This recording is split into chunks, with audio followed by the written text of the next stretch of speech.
बंद थी सच की आवाज, उसी तमिलनाडु में हुआ सनातन का अपमान। क्या उदयनिधि पर लगेगा एनएसए जिसने नहीं किया देश का सम्मान? मुख्यमंत्री के बेटे ने दिया सनातन मिटाओ का बयान। बीते दिनों तमिलनाडु के मुख्यमंत्री एमके स्टालिन के बेटे द्वारा दिया गया बयान काफी चर्चा में है।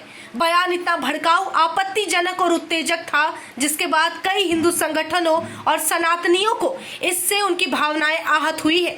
ऐसे में अब हर कोई एमके स्टालिन के बेटे उदयनिधि पर देशद्रोह और धर्म विरोधी होने का आरोप लगा रहा है। अब लोग एनएसए लगाने की मांग कर रहे हैं और सवाल उठा रहे हैं कि आखिर ऐसे लोग पर एनएसए लगना चाहिए या नहीं। वहीं आपको याद दिलाते चले कि इसी तमिलनाडु सरकार ने बिहार के बेटे मनीष कश्यप पर एनएसए लगाकर उसे देशद्रोही बताते हुए कई महीनों तक मदुरई के जेल में बंद रखा। अब जब बात खुद के बेटे पर आई है तो एमके स्टालिन भी खामोश है। दरअसल बीते दिनों एमके स्टालिन के बेटे उदयनिधि स्टालिन द्वारा कहा गया कि सनातन धर्म डेंगू मलेरिया की तरह है, इसे जड़ से मिटाना जरूरी है। वहीं मच्छर, डेंगू, मलेरिया और कोरोना वायरस से सनातन धर्म का तुलना करना उदयनिधि पर भारी पड़ा है। इतना ही नहीं, उनके इस बयान के बाद अब बीजेपी भी निशाना साधते हुए पलटवार कर रही है। वहीं बीजेपी के तमिलनाडु प्रमुख अन्नामलाई ने एमके स्टालिन के बेटे पर और उनके बयान पर टिप्पणी करते हुए कहा कि उनकी विचारधारा ईसाई मिशनरियों से उधार लिया हुआ विचार प्रकट करता है।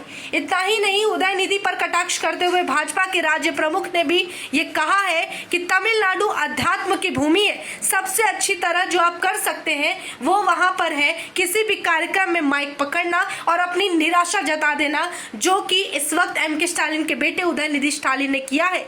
वहीं जिस मनीष कश्यप ने हमेशा से समाज की भलाई की, देश के लिए अच्छा किया, अपना योगदान दिया, उस मनीष कश्यप पर एनएसए लगा दिया जाता है और इस तमिलनाडु सरकार में उनके लिए सख्ती बढ़ा दी जाती है।